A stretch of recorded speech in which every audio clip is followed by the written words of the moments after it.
Yun na nga po, kagaya ng inyong nabanggit, isa pong veteran po na journalist ay nagkaroon ng sagutan with a 35 years old female sa bus. Ang sitwasyon lang po kasi is this 35 years old po ay isang PWD, and then she was seated at the front of the bus na assigned po para sa ating mga PWD na mga passengers.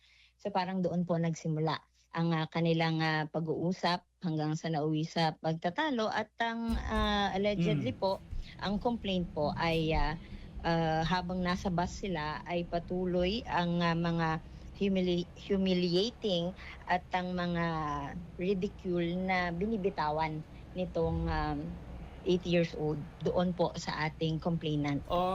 Sige, bago ko ibigay kila Media at Paulo yung mikropono, no? Parang nang-agitate si Lola. Hindi ko po masabi na nag-agitate siya, pero yung pong kanyang mga binitawang salita, yun po ang mga nakaapekto doon po sa ating complainant. And dahil nga po meron siyang